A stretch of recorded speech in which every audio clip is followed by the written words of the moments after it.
ശബരിമല സ്വർണ്ണ കവർച്ചയിൽ പ്രാഥമിക അന്വേഷണ റിപ്പോർട്ടും ഇഡി കോടതിക്ക് കൈമാറും.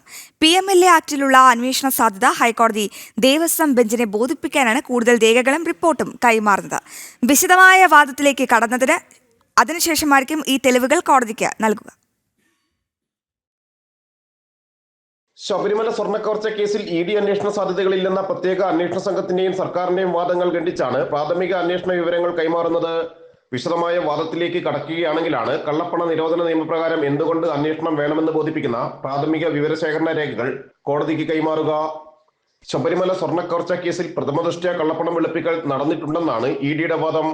അതുകൊണ്ട് തന്നെ കേസിന്റെ FIR അടക്കമുള്ള രേഖകൾ തങ്ങൾക്ക് വേണമെന്നും prevention of money laundering act പ്രകാരമുള്ള കേസുകൾ അന്വേഷിക്കാൻ നിയമപരമായി അധികാരമുള്ള ഏജൻസി തങ്ങളാണെന്നുമാണ് ഇഡിയുടെ വാദം. കേസിൽ FIR, FIS രേഖകൾ ആവശ്യപ്പെട്ട് ഇഡി റാന്നി മജിസ്ട്രേറ്റ് കോടതിയെ സമീപിച്ചിരുന്നെങ്കിലും കോടതി ആവശ്യം തള്ളിയതിനെ തുടർന്നാണ് ഹൈക്കോടതിയെ സമീപിച്ചത്.